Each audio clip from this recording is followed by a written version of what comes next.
What's going on, guys? Seth and Chevy here. We just watched episode 6 of Hell's Paradise. We're going to be going full spoilers, so make sure to watch the episode if you don't want things spoiled for you. Real quick recap. This was kind of a pretty straightforward episode. Essentially, we leave off where the last episode ended, where, what's his name? The Giant of Bizin, I forgot his actual name, has attacked and fatally wounded Genji Dono.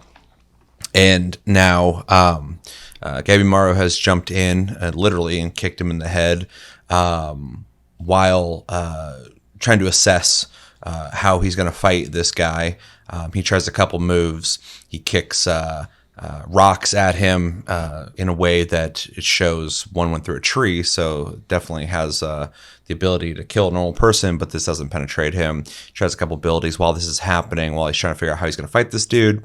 Sagiri is over with Genji Dono talking with him and essentially building her up to what she has been trying to be this whole time. He acknowledges that she walks a path of being essentially strong and weak at the same time and coins it the middle way, saying that she pretty much accepts both sides of what he would deem to be, being a strong samurai or somebody who is more emotional. He acknowledges as well that even though a moment ago when she took his sword, she showed that side of being powerful and strong, but as he's dying, she's showing a side of, caring and being emotional. And so this is kind of almost his blessing on the path she is going down. Gabi Maru continues to try and fight the giant and tries to get the purple-haired ninja chick to help. She expectedly doesn't help him, saying that their deal was that he'd do the fighting, she'll do the reconnaissance and information gathering, and so she wishes him luck in the fight. He realizes he's going to need help because he's not able to close ground on him because his attacks are too fast and his reaction timing is really good. But finally, Sagiri joins the fight and they attempt to fight him. She starts thinking about her principles on how to behead people, and how their clan teaches the ways of cutting in between joints and bones to get the perfect slice, which is something she's going to have to do to be able to penetrate his skin. She's confident she's going to be able to do that, but they're going to have to get him in a position where he can even have that happen. So Gabi Maru is tasked with trying to do that. He starts unleashing a lot of his abilities, his fire abilities, lighting the whole forest on fire around them, in which the shorter samurai guy and the ninja girl run because it's getting a little apocalyptic in the area. They also reveal as they're running that lighting the fires is going to have smoke rise, which will essentially give the giant carbon monoxide poisoning and suffocate him, and which pretty much what starts happening.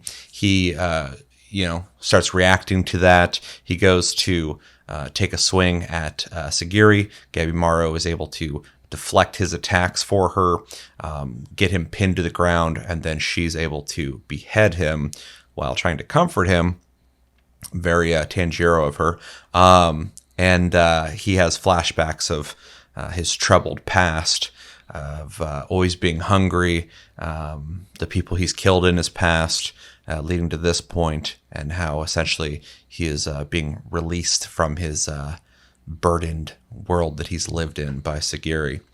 So the forest on fire. They run out of there. They notice the monsters, the giant monsters, are all heading towards the fire, not away from it.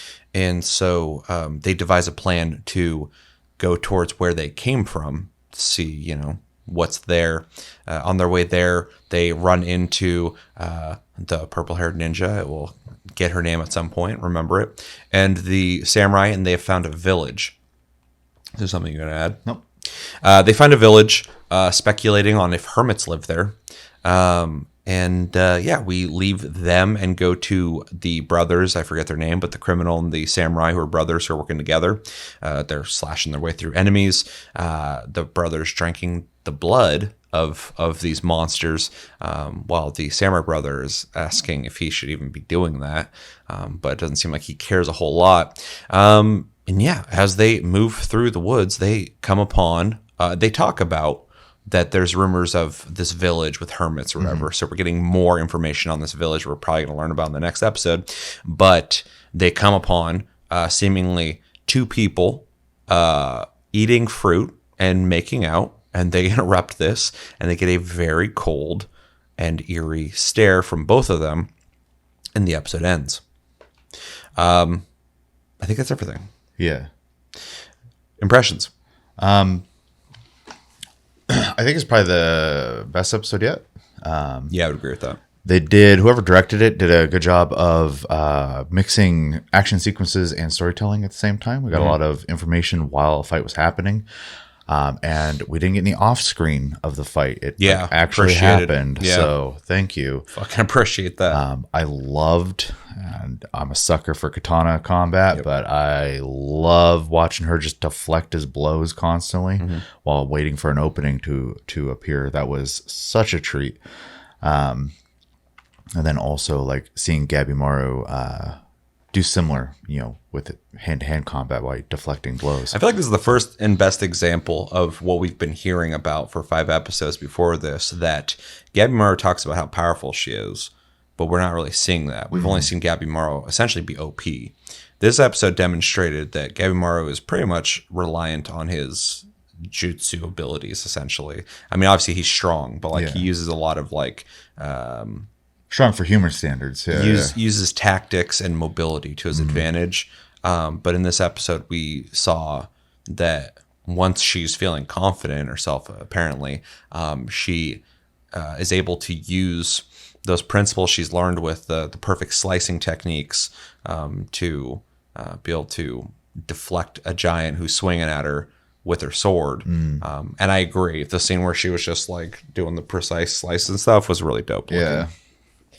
Especially in the context of just having that conversation with Genji Dono. I thought it was neat that even when he was dying, you could see her in the background doing that. And he was assessing it almost. It's kind of cool. Well, and then even as they've called him now, the was he the fox, not fox, raccoon fucking samurai. Dog.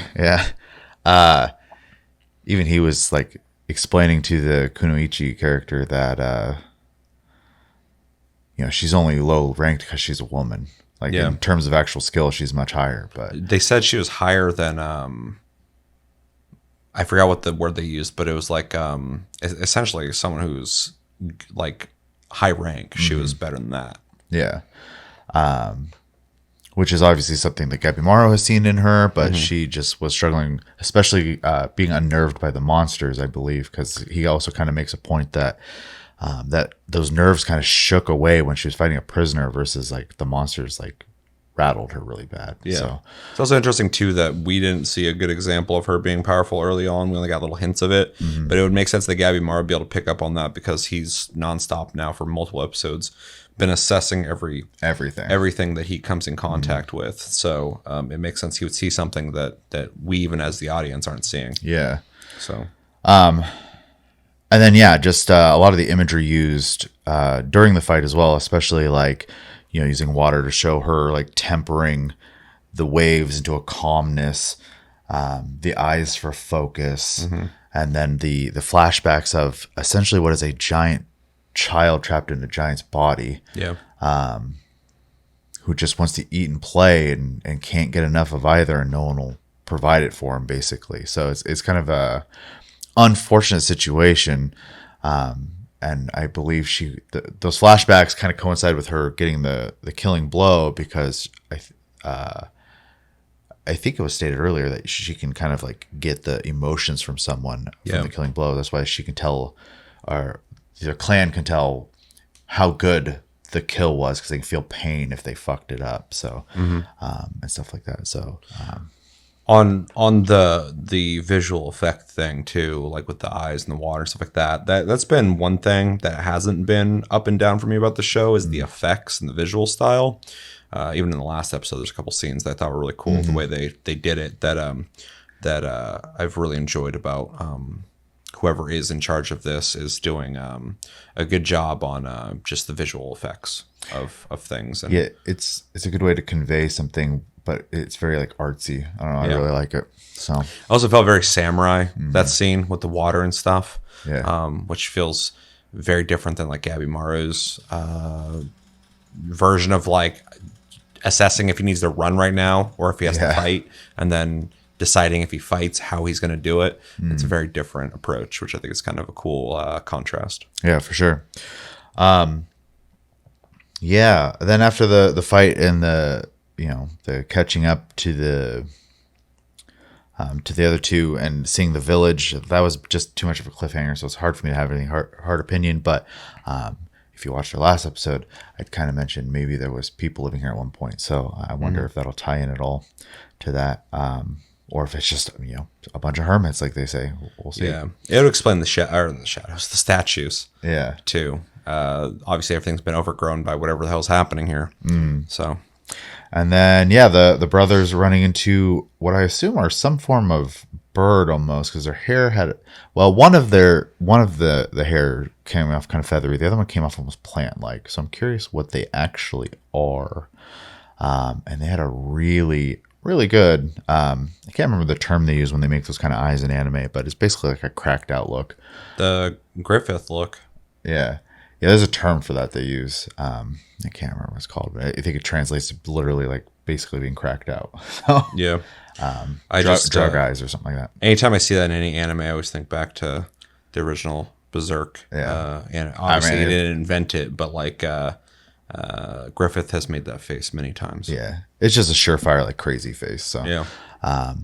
So that'd be curious, and it was a pretty good cliffhanger spot because there was multiple questions at the very end there. The village, the hermits, these creatures they've run into that were very much enjoying their time together. So, Or whatever the hell they're doing. They obviously were eating the fruit. very juicy fruit. Yeah, Very juicy fruit. yeah. A little too juicy. But yeah, it was a great episode. It was definitely, I think, my favorite one, just because I think it kind of checked all the boxes I needed, especially with the pace of the show so far. Yeah. Yeah, I think outside the first two episodes is definitely my favorite episode as well. It was nice to have a moment of being able to merge storytelling, character building, and combat all at the same time. They did that well, which the show has not been doing well so far. So I'm glad that they were able to do it here. I also like that we got to see a whole fight scene. The show doesn't have to be like action, but Sure. before we did get a lot of parts where we got a little bit of action and then it just cuts off and then they just tell us what happened. And we're like, or at least I'm like, well, that's not that satisfying. Yeah. Even when in the last episode when Gabby Mara was like, oh, I went out and searched the forest and did all this reconnaissance. I'm like, oh, it'd be kind of nice to have seen some of that. But for a storytelling element, it's more about the revealing of the info he got than anything. But even in that moment, I'm like, is this show just going to be like a lot of like off screen happened, which would not be satisfying. But Not at all. this episode, we had a full fight scene. I thought it was really good. I liked the very typical trying to figure out how to fight your enemy situation in anime. But I liked that we had two people join that fight and they both had something to offer in the fight. So that was cool. A lot of cool visual effects there. I liked the payoff of when they finished him off. It reminded me a lot of Demon Slayer, but that's fine. And just in terms of like, exploring his sad past and comforting him as he dies. Being empathetic. Yeah. Yeah. So yeah, that was cool. Seeing the village is more so just like an IOU for us of like, okay, next episode something else gonna happen. So that's cool. I did like, even though in the last review I said I'm ready to move forward with Sagiri as a character. This did feel like a period on the sentence of the last episode in terms of like Sagiri becoming actualized, especially when she kind of got the blessing from Genji Dono and then showed it to us, what she's capable of doing. It feels like even at the end of this episode, which I didn't mention in the recap, when they're running in the direction, she says that she can't worry about her fellow samurai anymore because they came to do the same thing she did, and so they have to be able to do that, or be able to complete their task or not. And the faster she can complete her task, the faster she can get everybody off that island. So this, again, is that period on the sentence we've been writing for a while, that she finally is realizing what she can do, what she has to do, and how she needs to think in terms of being able to survive this island, which was cool. And even, I think Gabby Mara at one point said, finally, we're aligned. So hopefully this is the thing I've been waiting for in terms of like moving forward, getting the plot going. And especially now that we've introduced 2 mystery characters who are eating juicy fruit. This is going to add a whole new element that I think we can finally get past the development of the early development of the characters we've been watching for a while, and now go, well, who the hell are these people? Because they don't look friendly. So we might finally get like a villain type character. Also possibly. getting kind of past like mindless, like zombie-esque monsters too. So Yeah. Well, we've barely even explored that, but yeah, how much of that would we even want to watch? It's more interesting when the criminals and the samurai run into each other, because there's like character dynamics there. There's some brains involved instead of just. It's not just we're past like there's monsters, you got to kill them. So we need to get some meat, and it seems like we're on the path to do that, especially now that we're again introducing.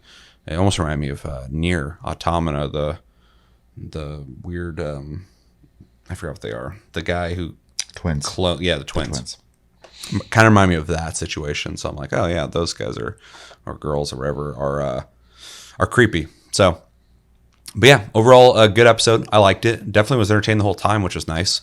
And looking forward to finding out what's going on with this village, who the juicy fruit people are, and how they're gonna. I hate it. How they're gonna interact with the crazy brother and his samurai brother. Yeah, are they intelligent? Are they like animals? Like, what are they? You know what I mean? I think they're going to be intelligent. They seem. I mean, hopefully they're intelligent enough to make out. Wow, I mean, that doesn't mean anything. Yeah, it's a good episode. I liked it. Looking forward to the next one. Hopefully, the show continues this trajectory moving forward. Agreed. So yeah, anything else? No.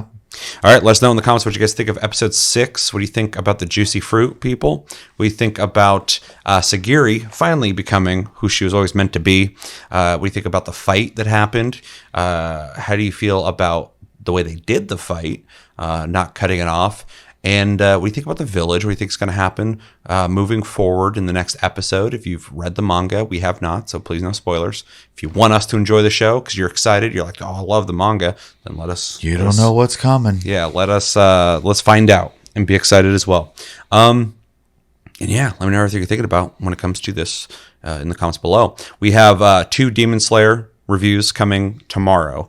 We're going to watch them back to back because we fell behind 1 week, so we're just going to do it all at once. And then I don't know if we're going to do a video review of it, but I'm going to check out at least the first episode of... It translates into Heavenly Delusion. I can't remember. Heavenly Delusion, that's fine. I'm going to check it out. If it seems like something interesting, maybe we'll watch that in the background. And then when we finish the season, might do a season review if I like it enough. And if I don't like it enough, you'll never hear about it again. But yeah, I got a lot on my plate because we have Tasty Loot Gaming, which is my main channel, linked down below, where we cover gaming stuff. And then, we do this on the side because it gives me an excuse to have to watch anime, which I've been enjoying. And things in general. So yeah. Yeah, and if you guys have suggestions, let us know because I'm open to doing that. The Evil Dead review that I did has over 1,000 views, so I'm very happy with that. So thank you, anybody who watched that. So yeah, open to reviewing anything, and yeah, that's what's on the list of things to do here. So yeah, I've been Seth. This has been Chevy. Till the next review, we'll talk to you guys later.